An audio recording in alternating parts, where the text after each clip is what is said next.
हमारे चैनल को सब्सक्राइब करें और बेल आइकन दबाएं। Happy birthday to you. Happy birthday to you. Happy birthday to you. Thank you so much, thank you so much. आप लोग मेरे बर्थडे पे आए। Thanks everyone.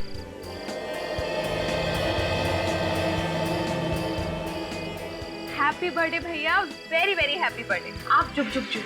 और आपको ना मेरी भी उम्र लग जाए। Thank you so much my cutie pie sister. Have it. Hrithik, पहले मुझे। मैं बड़ा हूं ना, एक्चुअली यू डिजर्व। अच्छा, अब इनके पास तो मेरा नंबर है ना? भैया के बाद भाभी का नंबर है। माया भाभी का है। भाभी का है। किधर चली गई? अभी थोड़ी देर पहले तो उधर ही खड़ी थी।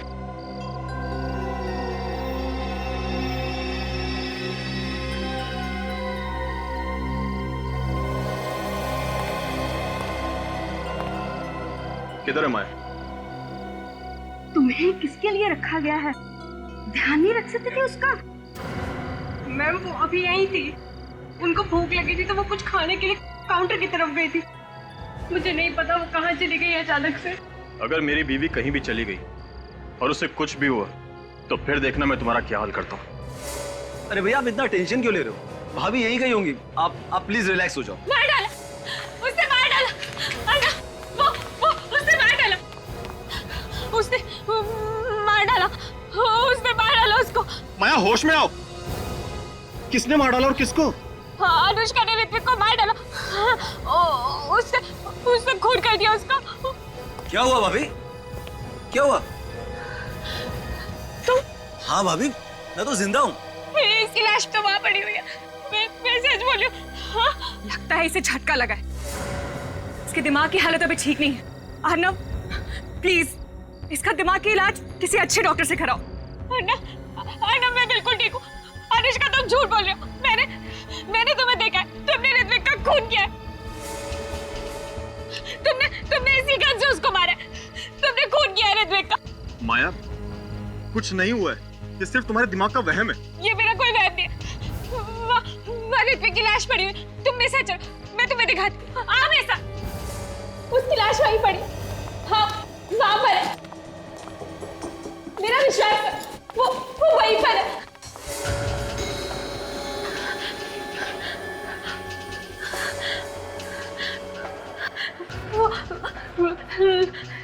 लाश तो यही थी।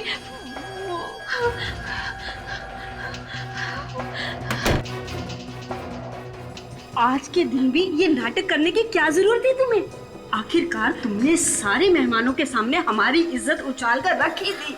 यही चाहती थी ना तुम? माँ, रहने दो ना। आपको तो पता ही है भाभी की दिमागी हालत। तुम मर चुके हो। मैंने देखा था तुम्हारी लाश वहाँ पड़ी हुई थी। तो ये कि आपके सामने आत्मा खड़ी है भाभी। तुम्हारा चेहरा पूरा खून से लथपथ था। तुम्हें अनुष्का ने गोली मारी है। मैंने देखा था। मैंने गोली चलाई है। हाँ, तुमने गोली मारी है ऋत्विक को। मैंने खुद से देखा और फिर तुम कॉरिडोर में भाग गई। मैंने तुम्हारा पीछा किया। तुम्हारी ये गन पड़ी हुई थी। ये गन मैंने उठाई है। कम ऑन माया, मैं लोगों के साथ बाहर थी, अभी तुमने देखा ना, तो फिर मैं यहाँ कैसे आ सकती हूँ? माया जी, आप आराम कीजिए। यहाँ कुछ भी नहीं हुआ है। हुआ है, यहाँ ऋत्विक का खून हुआ है। अनुष्का ने ऋत्विक का खून किया है, मैंने देखा है। भैया, आप भाभी को घर लेके जाओ। और भैया, भाभी के हाथ से एक गन ले लो। ये किसी को गोली ना मारे। मैंने कोई गोली नहीं मारी है। ये गोली अनुष्का ने मारी है, उसने खून किया है। तुम लोग मेरी बात का विश्वास करो। मैं गन दो। अनुष्का ने खून गन दो। बस बहुत हो गया अभी। हाँ, अब चलो मैंने बोला।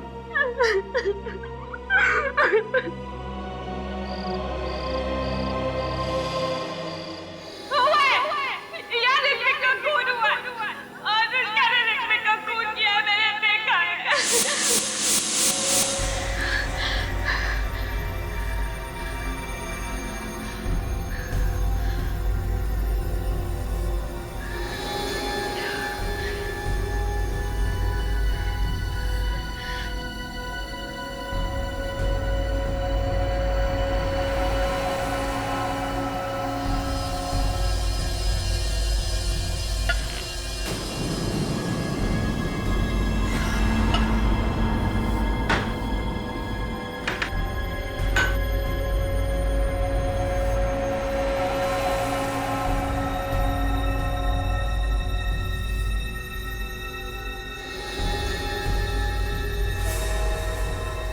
अनुष्का,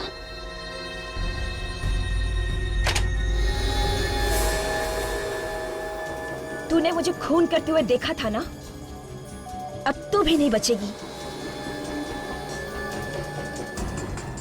तुझे भी मरना होगा। नहीं! क्या हुआ माई जी? मार डालेगी। मैं मरना नहीं चाहती। क्या हुआ माया? क्या हुआ? क्या हुआ माया?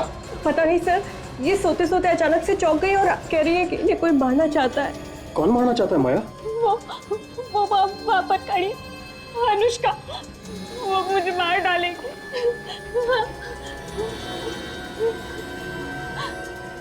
कोई भी तो नहीं है बाहर। वो भी यही खड़ी थी। उसने मुझे मार देगी धमकी दी थी।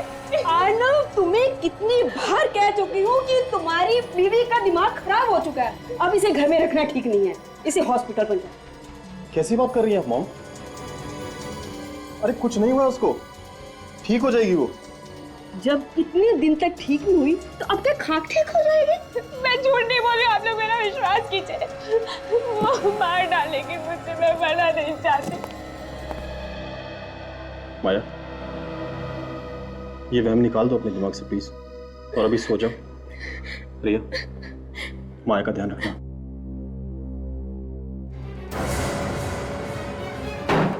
माया, माया, भाभी।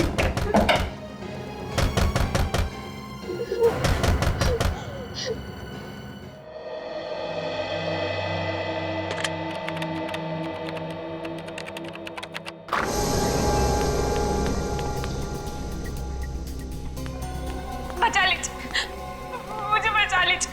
वो मुझे मार देगी, वो मुझे जान से मारना चाहती है। मुझे बचा लीजिए। देखो, घबराओ मत, घबराओ मत। अब तुम यहाँ पर आ गई हो ना, तुम्हें कोई कुछ नहीं करेगा। बैठो, बैठो। वो मुझे मार डालेगी, वो मार देगी मुझे। क्या नाम है तुम्हारा? कौन हो तुम? माया।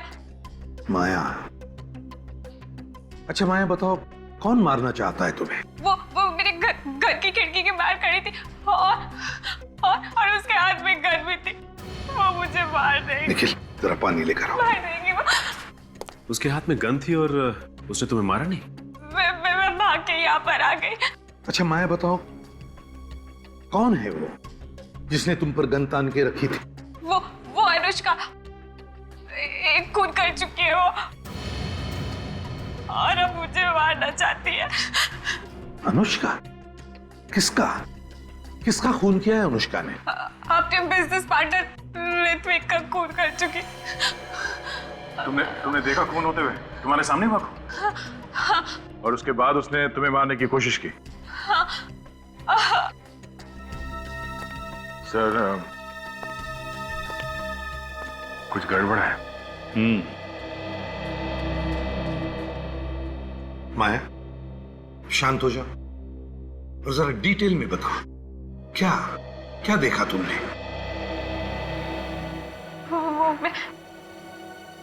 मैं ऋत्विक की बर्थडे पार्टी में गई थी और एक रिसोर्ट में। मेरी तबीयत कुछ ठीक नहीं थी, मुझे नींद सी आ रही थी, इसलिए मैं कमरे में सो गई। जैसे ही गोली चलने की आवाज सुनी, मैं और डर गई। मेरा सर झकरा रहा था, कुछ भी साफ साफ नजर नहीं आ रहा था। मैं और डर गई क्योंकि गोली की आवाज के साथ साथ किसी आदमी की चिल्लाने की आवाज भी थी। जैसे ही मैंने आंखें खोली और देखने की कोशिश की, मैं और भी डर गई। फिर कुछ समझ ही नहीं आ रहा था कि मैं वहां पर क्या कर रही हूं। जैसे ही मैं दरवाजे पर पहुंची, ऋत्विक की लाश पड़ी थी। तब तक मुझे सब कुछ साफ दिखाई देने लगा था, इसलिए मैं ऋत्विक को उसके कपड़ों से पहचान गई, क्योंकि उसके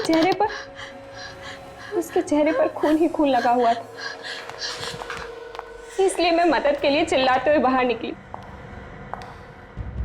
ये तो अनुष्का। अनुष्का, रुको अनुष्का। कन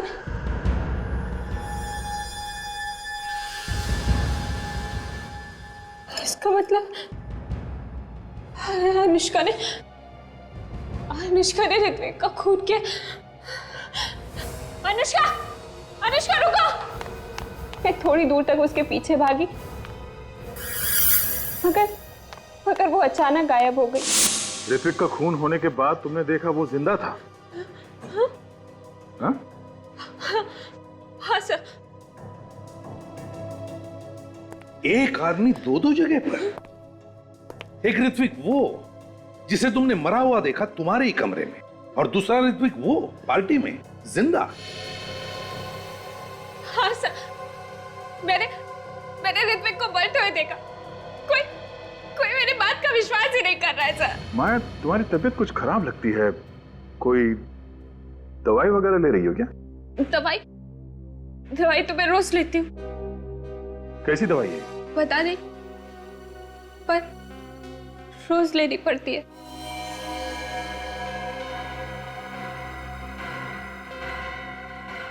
माया, हम तुम्हारे घर वालों से मिलेंगे। तुमने कुछ सोचा माया? तुमने एक जिंदा इंसान की मौत का बवंडर बना दिया। देखो अर्णव, माया को डांटने के लिए नहीं बुलाया तुम्हें यहाँ पर।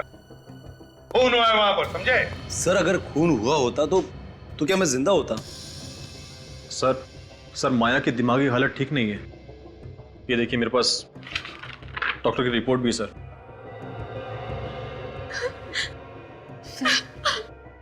मैं माया जी को अंदर लेकर जाऊं? इन सब बातों से इनके दिमाग पर बुरा असर पड़ेगा। ठीक है, लेकर जाओ। काजल, ध्यान रखना इस बात। आइए।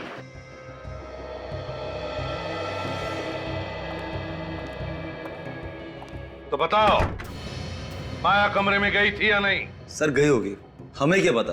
वैसे भी ये अर्णव उसे खुद ही ढूंढ रहा था। तुम लोग भी तो ढूंढ रहे थे ना? नहीं, ये दोनों आपस में झगड़ा कर रहे थे। झगड़ा तो चल रहा था, लेकिन इसका ये मतलब नहीं कि वो कुछ भी कहेगी और ऐसे इल्जाम लगाएगी हम पर। किस बात को लेकर झगड़ा हुआ था तुम लोगों में?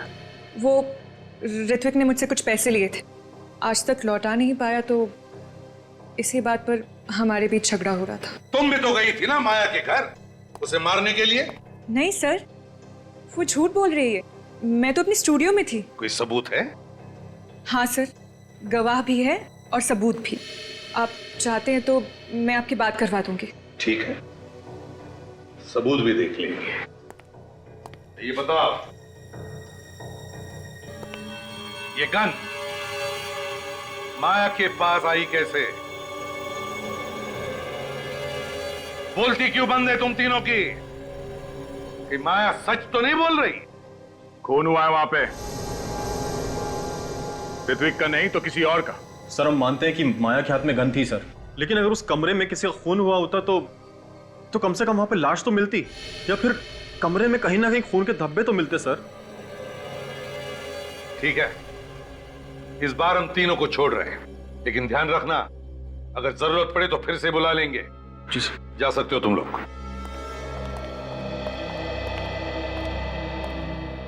सर, कुछ ना कुछ तो हुआ है उस कमरे में। हाँ अभिजीत, कुछ तो हुआ है।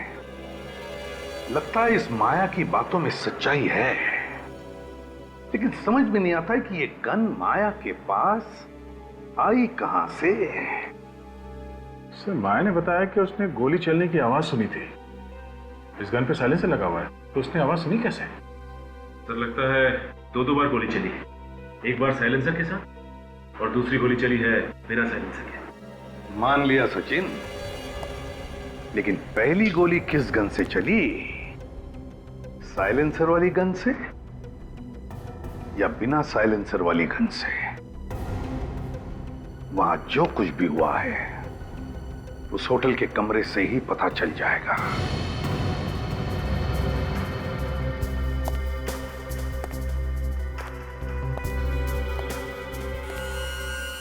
ये देखो, गोली यहां पे घुसी है।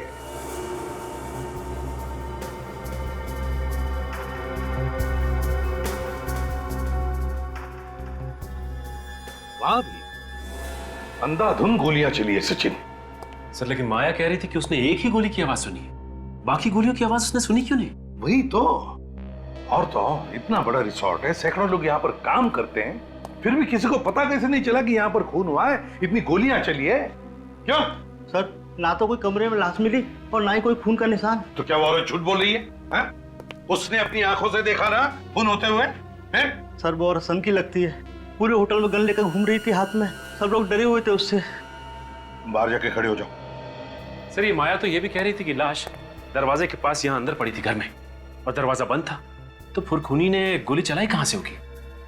सचिन, माया ने यह भी कहा कि वो दरवाजा खोलकर बाहर गई। इसका एक ही मतलब हो सकता है कि खूनी इस तरफ दरवाजे के बाहर खड़ा था। अगर वो दरवाजे के बाहर खड़ा था तो फिर उसने गोलियां कैसे चलाई?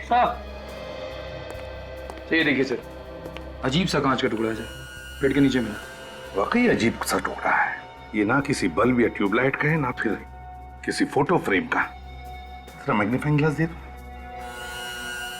ये तो कॉन्वेक्स लेंस का टुकड़ा है, कॉन्वेक्स लेंस का टुकड़ा। कॉन्वेक्स लेंस तो पीप-होल में लगाया जाता है। मगर सर दरवाजे को देखकर तो नहीं लगता है कि इसका पीप-होल बदला गया है। हाँ,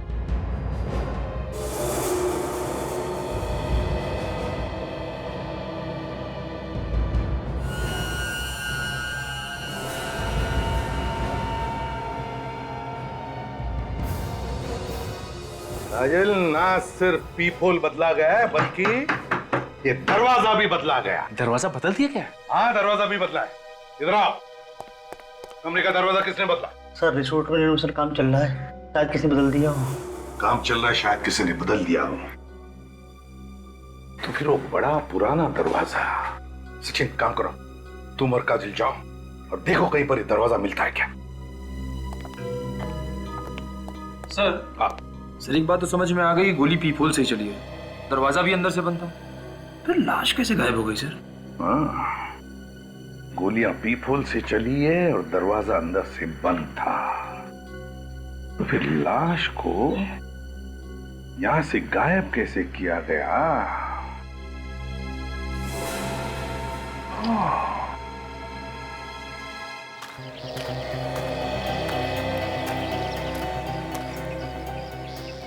निखिल, खूनी अगर लाश को ले गया होगा तो यहीं से, इसी खिड़की के रास्ते से ही ले गया होगा, क्योंकि अगर मेन दरवाजे से लेके जाता तो कोई ना कोई उसे देख लेता। हाँ सर, अगर घायल भी हुआ होगा तो भी यहीं से गया होगा सर। सिक्योरिटी, अरे सुनो। सलाम साहब। यहाँ पर कल रात को जो बर्थडे पार्टी थी, जी, उस वक्त ड्यूटी पर कौन था? तुम दोनों थे? हाँ सर, हम ही दोनों थे। तो क्या कल रात तुमने किसी घायल आदमी को यहाँ से भागकर जाते हुए देखा, या किसी आदमी को कोई भारी सामान लेकर जाते हुए? मेरा मतलब है कोई लाश वगैरह? नहीं सर, हमने नहीं देखा। ऐसे मुंह उठा के मत बताओ, बिना सोचे बिना याद किए। ठीक से बताओ, याद करो, बताओ, देखा तुमने? सर मुझे पक्का याद है, पार्टी खत्म होने तक यहाँ से कोई नहीं गया था। किसी गाड़ी को जाते हुए देखा? हाँ सर, गाड़ी गई थी यहाँ से। गई थी? कौन सी गाड़ी? सर वो जो 2 टेम्पो है ना, उनमें से एक टेम्पो गया था। कौन सी गाड़ी है? सर ये वाली। ये हमेशा आती रहती है? हाँ सर, रिसोर्ट से टाउन और टाउन से रिसोर्ट आना जाना लगा रहता है। जरा चाबी दो। सर चाबी तो ड्राइवर के पास है। तो ड्राइवर को बुलाओ जल्दी। ड्राइवर तो सुबह से गायब है सर। ड्राइवर सुबह से गायब है मतलब? बिना पूछे बिना बताए ऐसे ही गायब हो गया? निखिल, खोल दो गाड़ी का दरवाजा।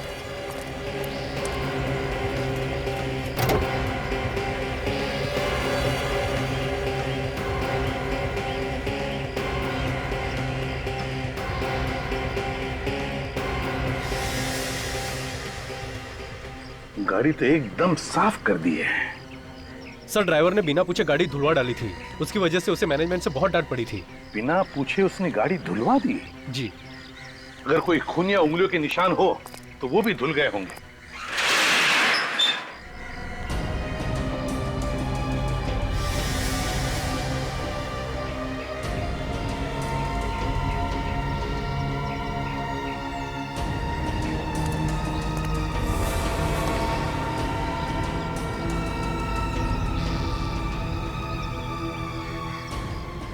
टायर में कीचड़ जैसी ये कहां से आ गई? इसका एक ही मतलब है, ये गाड़ी किसी ऐसी जगह पे गई थी जहां पर इस तरह की मिट्टी है। निखिल सर, ये मिट्टी उठाओ। सर, लाश इसी गाड़ी में ले जाई गई थी। कहां पर ये मिट्टी ही बताएगी। भाई साहब इधर सुनिए जी। अच्छा ये बताइए कि ये इस होटल के जो पुराने फर्नीचर्स हैं वो सब कहाँ रखे जाते हैं? इस होटल के पुराने फर्नीचर यहाँ पे रखे जाते हैं।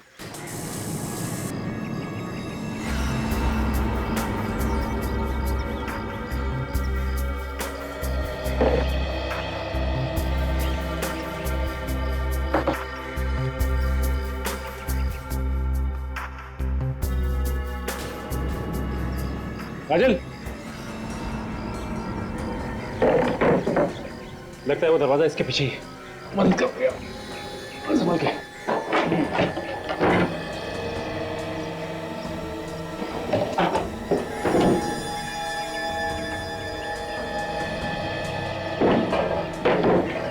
ये देखो,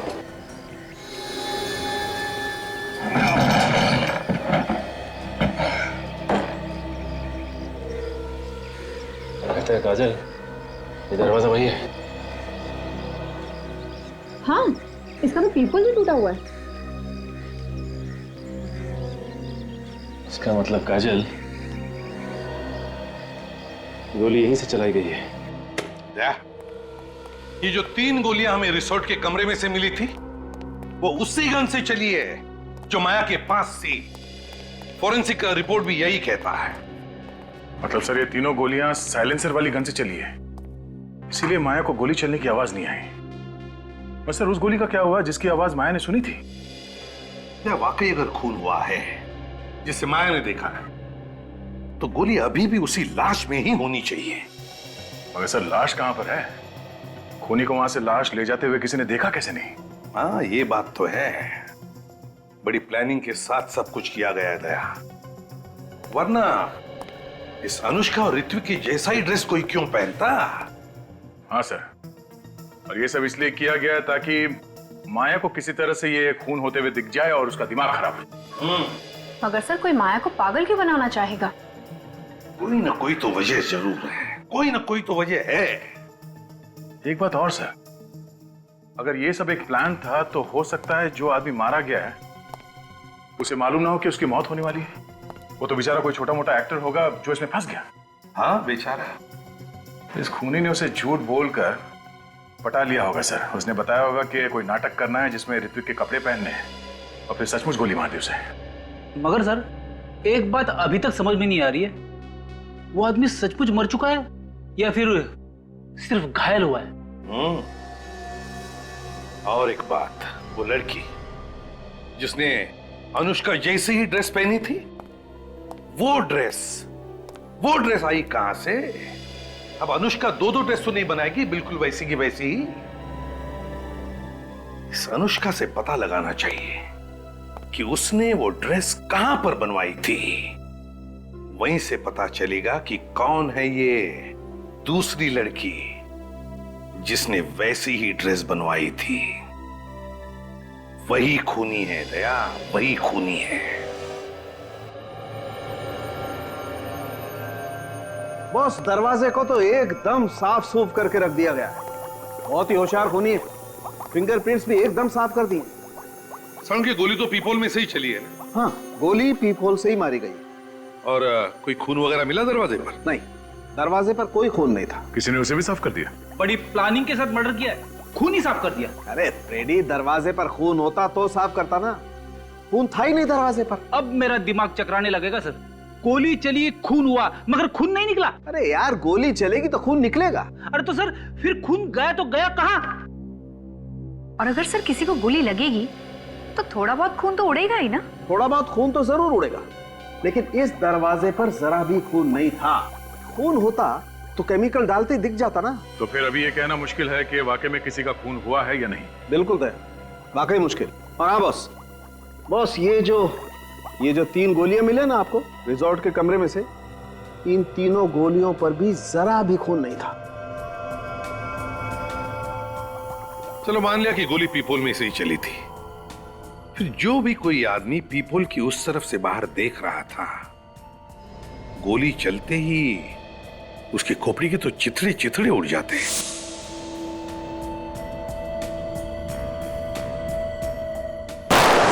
सर ये भी तो हो सकता है कि खोपड़ी के छितड़े ना उड़े हो और गोली अभी भी उसकी खोपड़ी में हो जिसे गोली लगी। हो सकता है, बिल्कुल हो सकता है। सर जो मिट्टी आप लोगों को टेम्पो के टायर में से मिली है वो समुद्र के किनारे की है। उसमें से मुझे छोटे छोटे पत्थर के टुकड़े और सी शेल्स मिले जो अक्सर बीचेस पे पाए जाते हैं।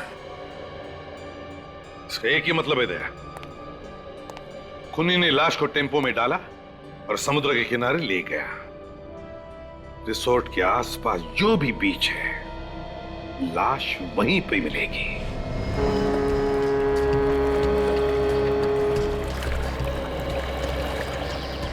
सचिन, इस रिसोर्ट के आसपास यही एक क्रीक है और वो गाड़ी यहीं पर आई थी, यहीं पर। ये देखो, ये है ना, ये देखो, यहीं पर ये सी शेल्स के बारीक बारीक टुकड़े और पत्थर टायर में घुसे थे उस गाड़ी के। मगर ये गाड़ी तो सर रिसोर्ट और टाउन के बीच में आती नहीं है, ये तो रूट ही बिल्कुल अलग है सर। लेकिन रूट ही बिल्कुल अलग है, फिर भी वो गाड़ी यहीं पर आई थी, यहीं पर आई थी, और वो भी लाश फेंकने के लिए। फिर तो पानी में लाश फेंक दी होगी सर, और अब तक तो मच्छी वगैरह खा भी गए होंगे। फिर भी सच नहीं, दूर दूर तक नजर दौड़ाते हैं, कुछ ना कुछ तो जरूर मिलेगा, है ना? चलो काम पे लग जाते हैं।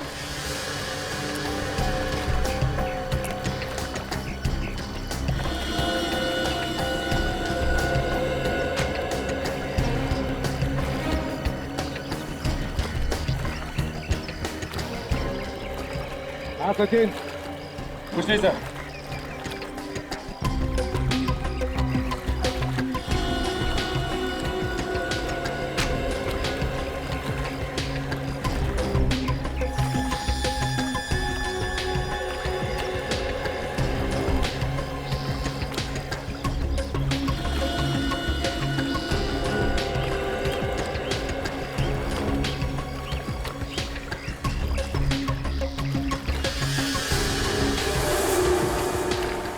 सर, हाँ सचिन,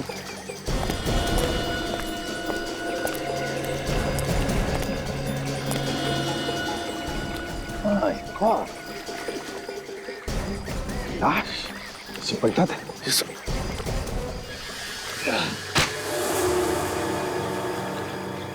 सर कहीं ये वही लाश तो नहीं?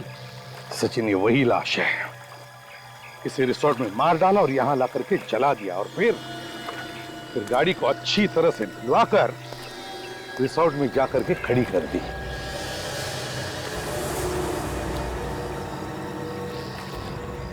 सर। हाँ सचिन, ये देखिए सर।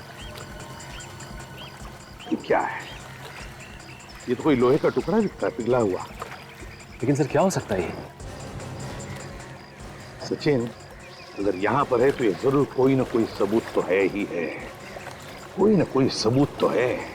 दया, चेहरा तो इसका बुरी तरह से जल गया था, लेकिन खोपड़ी सही सलामत रही, इसलिए मैंने इसकी खोपड़ी के चारों तरफ से ही एक्सरे लिए, और बाकी का काम ये हमारे बेचारे कंप्यूटर भाई साहब ने कर दिया। इन्होंने बता दिया कि ये आदमी दिखता कैसा था। ये देखो,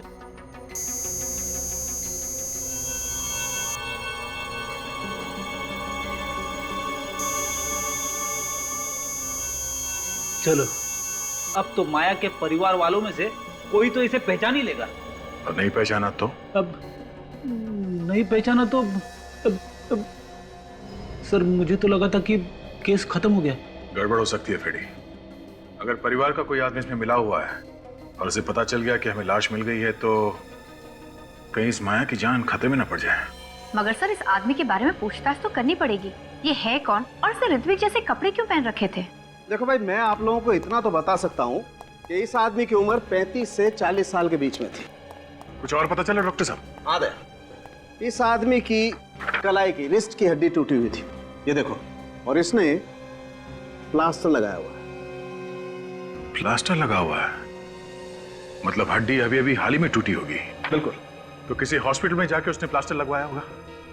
इस हॉस्पिटल को हम लोग ढूंढ सकते हैं। हाँ सर, इस आदमी के खोपड़ी में से जो गोली मिली थी वो इस गन से नहीं चली, और जो पिघला हुआ लोहे का सामान मिला था वो एक्चुअली एक गन थी। अच्छा, तो जो 3 गोली चली उस कमरे में वो इस गन से चली थी जो माया के पास थी, जिसपे साइलेंसर लगा हुआ था। इसीलिए उसे गोली चलने की आवाज सुनाई नहीं दी। और जिस गन से खून हुआ है उसे पिघला दिया गया, जिसकी आवाज माया ने सुनी। मगर गन को पिघलाना इतना आसान नहीं है। बिल्कुल फ्रेडी, गन को मेल्ट करना वाकई आसान नहीं है। बहुत हाई टेम्परेचर चाहिए, लगभग 1530 डिग्री का टेम्परेचर चाहिए, तभी जाकर के गन का लोहा पिघल सकता है। और दया, ये काम कोई लोहार या कोई वेल्डर ही कर सकता है।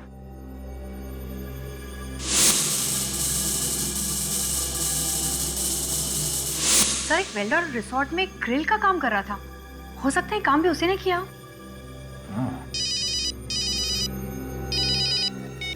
हाँ निखिल, गुड। तुझे पक्का मालूम है? ठीक है। क्या हुआ सर? अनुष्का ने जो ड्रेस पहन रखी थी, ठीक वैसी ड्रेस किसी आदमी ने बनवाई है। पहले इस वेल्डर को पकड़ते हैं, उसका मुंह खुलवाना पड़ेगा।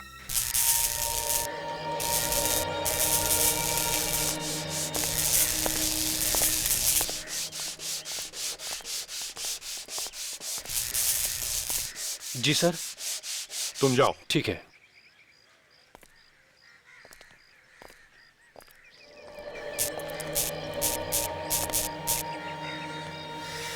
अरे सर, आप खूनी का पता चला? नहीं, अब तक पता नहीं चला, लेकिन बहुत जल्दी पता चल जाएगा। साहब, खूनी जरूर पकड़ा जाना चाहिए। एक बात बताओ, ये जो तुम्हारा वेल्डिंग का रॉड है ना, इसमें से कितना टेम्परेचर बाहर निकलता है? पता नहीं साहब, मगर आप ये सब क्यों पूछ रहे हैं आप? नहीं, एक गन का हलवा बनाना है। गन? हाँ। कैसी गन? मैं किसी गन के बारे में नहीं जानता। सचिन, जरा बता दो, गन। हाँ, ये बताओ कि जिस रात खून हुआ उस रात तुमने किसी की गन मेल्ट की थी? हाँ, की थी।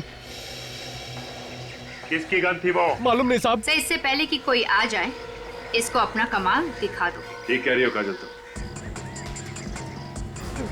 ये क्या कर रहे हो साहब आप? अरे साहब, गोली चल जाएगी साहब, गोली चल जाएगी। सर, गोली मत चलाना सर। ये क्या कर रहे हो साहब आप? ये मर जाएगा उस आदमी की तरह। साहब, गोली चल जाएगी साहब। मर गया, मर गया, मार डाला, मार डाला, मर गया। पता चला गोली कैसे चलती है? बिना गोली चले कैसे दर्द हुआ?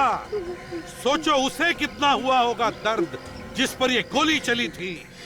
बर्थडे पार्टी में आई थी वो साहब, ज्यादा उम्र नहीं थी उसकी, जवान थी साहब। कौन हो सकती है वो औरत? कौन हो सकती है? साहब, पार्टी के बाद एक आदमी ने उसको आवाज लगाई थी और पूछ रहा था कि माया को तुमने अकेला क्यों छोड़ दिया?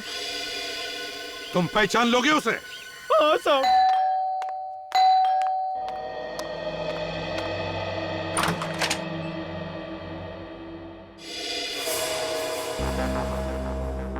सर, आप लोग यहाँ मेरे घर में? क्यों?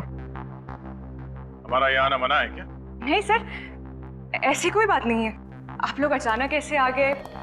खैर, कुछ पता चला उस रात किसका खून हुआ था और किसने किया? घबराइए नहीं अनुष्का जी, हमें ये तो पता चल ही गया है कि आपके जैसी ड्रेस कौन लेके आया। कौन मेरे खिलाफ साजिश कर रहा है? आप बस उसका नाम बताइए। मैक्स, पता चल जाएगा। वो यहीं रहता है, इसी घर में। मेरे घर में? हाँ, और उसकी हिम्मत तो देखिए, यहीं इस घर में रहता है और वो माया को पागल बनाने की कोशिश कर रहा था और आपको पता ही नहीं चला। नहीं नहीं, ये कैसे हो सकता है सर? जानती हो इसे? ज्ञान? हाँ, ज्ञान। जी हाँ, ये मेरे पति हैं। ये तुम्हारे पति हैं? हाँ, क्यों? अनुष्का जी, उस रात होटल में इन्हीं का खून हुआ था।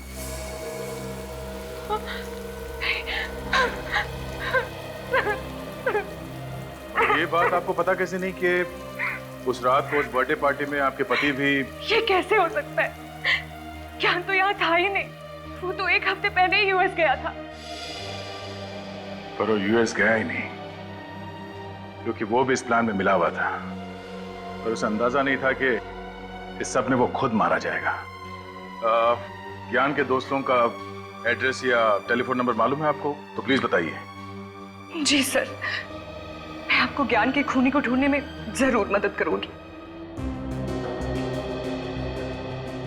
सर, देखने में बहुत शरीफ लग रही थी, कोई कह नहीं सकता कि वो ऐसा काम कर सकती है। हाँ निखिल, कुछ लोग जैसे दिखते हैं वैसे होते नहीं हैं। अगर वेल्डर हमें नहीं बताता कि वो लड़की रिया ही थी जो उसके पास गन लेकर गई थी, तो हमें पता भी नहीं चलता उसके बारे में।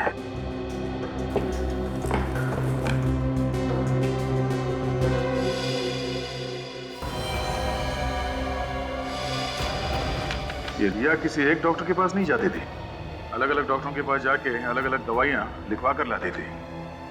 बहुत सारे प्रिस्क्रिप्शन रखे हुए यहाँ पे, बहुत हेरफेर है इन दवाइयों का। फिर हो सकता है माया को पागल बनाने के लिए किया जा रहा हो। मगर रिया नर्स होकर ऐसा कर क्यों रही है? जरूर कोई ना कोई है जो रिया से सब करवा रहा है। सर, हाँ निखिल, ये देखिए।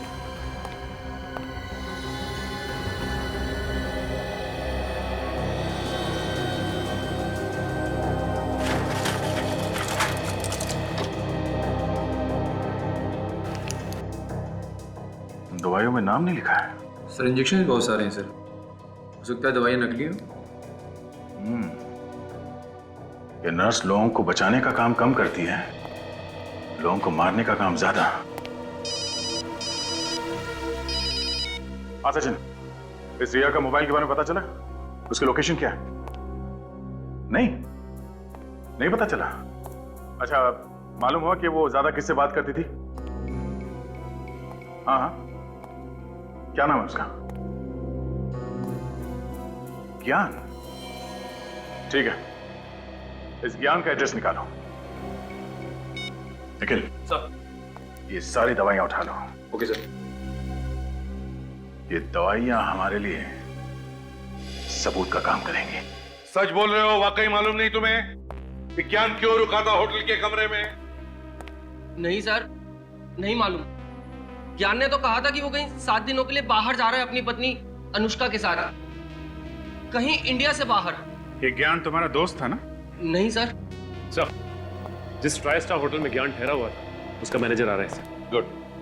तो उसने अपने सारे प्लान दबा के रखे हुए थे, इसीलिए किसी को कुछ नहीं बताया। Manager try star hotel?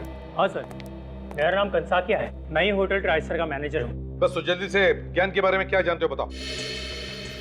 ये देखिए सर, ये उस टैक्सी का बिल है जिस टैक्सी में होटल का ड्राइवर ज्ञान को ले जाता था। सुरती नगर खान? तुमने ड्राइवर से पूछा नहीं कि ज्ञान वहाँ पे क्या करने जाता था?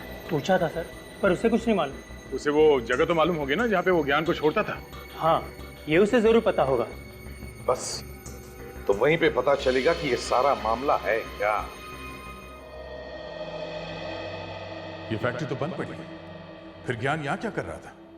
अरे, आप लोग कौन हैं और यहाँ क्यों आए? हम लोग सीआईडी से कुछ पूछताछ करने आए। पर मैंने तो कोई गुनाह नहीं किया है। वैसे आप हैं कौन? हर्षवर्धन, इस फैक्ट्री का मालिक। हर्षवर्धन जी, जरा ये देखिए, आप इस आदमी को पहचानते हैं? ये तो ज्ञान है, इसे क्या हुआ? इसका खून हो गया। खून? किसने किया सर? वही पता करने की कोशिश कर रहे हैं हम लोग। वैसे आप ज्ञान को कैसे जानते हैं?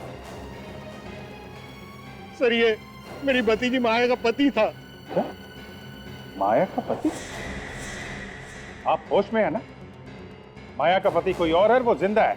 देखिए साहब, आपको कुछ धोखा हुआ है। माया का पति यही है और आज ये मेरे पास आने वाला था जायदाद के पेपर्स लेने। किस जायदाद के पेपर्स? वही जो माया की है। तो ये सब जायदाद का चक्कर है। हर्षवर्धन जी, आप हमारे साथ ब्यूरो चलिए, वहीं दूध का दूध और पानी का पानी हो जाएगा। आर्नव, तुम माया के पति हो? तो फिर ज्ञान कौन है? ज्ञान? कौन ज्ञान? माया का पति। अरे माया का पति मैं हूं, मैं। और आप कैसे अंकल है? मैंने तो आज से पहले आपको कभी देखा ही नहीं। बंद करो तुम लोग ये नाटक। क्या है सब? ये सब जायदाद पाने का चक्कर है। धन के पीछे पड़े सब लोग। माया को जबरदस्ती पागल बनाया जा रहा है ताकि कोई उसका पति बनकर उसकी जायदाद लूट सके। खुद ही देख लो।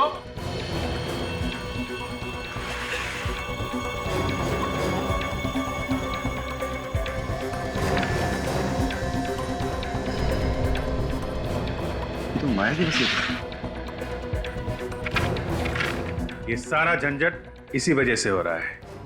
इसी वसीयत की वजह से हुआ ये सब। क्या लिखा है इसमें? लेकिन सर, माया ने मुझे इसके बारे में कभी भी नहीं बताया। मुझे भी मेरे वकील ने ही बताया सर। और अचानक एक दिन ज्ञान कहीं से आया और कहने लगा कि माया की तबीयत बहुत खराब है और मैं ही उसका पति हूं। और कोई है माया के परिवार में? माया और उसकी चचेरी बहन मीनाक्षी के अलावा और कोई नहीं है परिवार में। और मीनाक्षी की कई साल पहले पानी में डूबकर मौत हो चुकी है। मैं भी उसका दूर का चाचा हूं। तो इस वसीयत से फायदा किसको होने वाला था? और किसे सर? माया को। मीनाक्षी तो मर चुकी है। मीनाक्षी की लाश मिली थी? वो मुझे नहीं पता सर। और हो सकता है मीनाक्षी अभी भी जिंदा हो और ये सब उसी ने किया है जायदाद के लिए। मगर सर कोई ना कोई तो बीच में होगा ही जो माया को भी जानता होगा और मीनाक्षी को भी। हाँ, कोई ना कोई तो जरूर है दया जिसने ये सब चक्कर चलाया है। सर अब इन दोनों को अरेस्ट कर लेते हैं, यही बताएंगे हमें। मगर हमें क्यों? सर हमने क्या किया? ज्ञान का खून और माया को ड्रग्स देकर पागल बनाया तुम लोगों ने। किसके कहने पर किया ये सब? वकील साहब, आदमी को अगर पैसे सपने में भी दिख जाए ना तो उसके मुंह से पानी टपकने लगता है। लालचियों ने मेरी भतीजी माया को पागल बना दिया। मगर इस बात की सजा तो उन्हें मिल चुकी है ना? सजा तो मिल चुकी है वकील साहब, मगर इसका मतलब ये तो नहीं कि माया ठीक हो जाएगी। आप ठीक कह रहे हैं सर, इतनी आसानी से नहीं। अब तो वकील साहब, अब यही एक बंद पड़ी हुई आखिरी फैक्ट्री मेरी जायदाद में बची है। इसे भी बेचकर मैं सारा पैसा ट्रस्ट में जमा करा दूंगा। You are right sir. अब आपका कोई और रिश्तेदार भी तो है नहीं जो इस जायदाद का वारिस बन सके। है। मैं हूँ वारिस। कौन हो तुम? मैं मीनाक्षी हूँ, माया की बहन, जिसे आप लोग मरा हुआ समझ रहे थे। मीनाक्षी? मीनाक्षी, तुम यहाँ कैसे? तुम तो कई साल पहले डूब के मर गई थी। चाचा जी, ये मेरे मेडिकल रिपोर्ट्स हैं।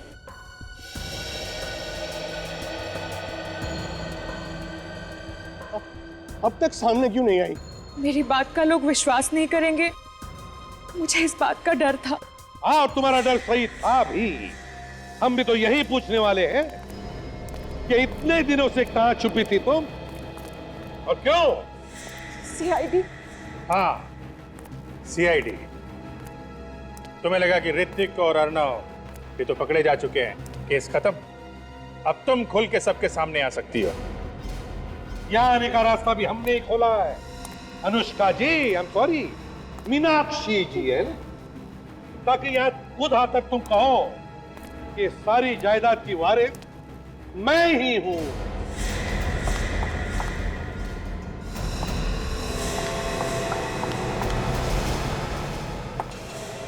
सीआईडी से तेज तुम नहीं भाग सकती अनुष्का, और इस गन से निकली हुई गोली से तेज तो तुम भाग ही नहीं सकती। गोली कितने स्पीड से निकलती है मालूम है तुम्हें?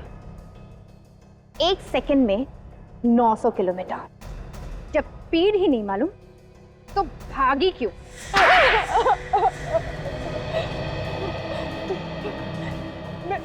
मैं किसी भी हालत में जायदाद खोना नहीं चाहती थी।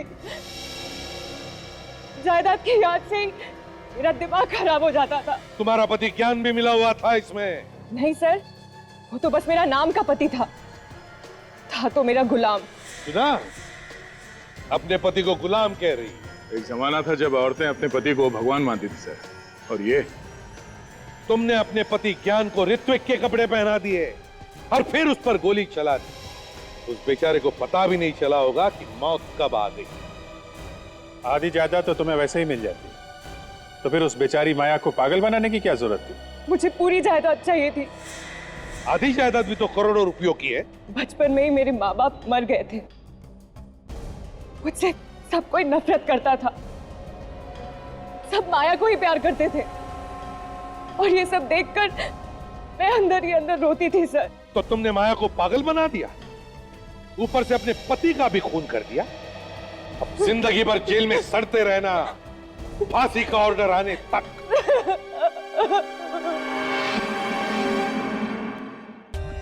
For more updates, subscribe to our channel, click the show links and enjoy watching the videos.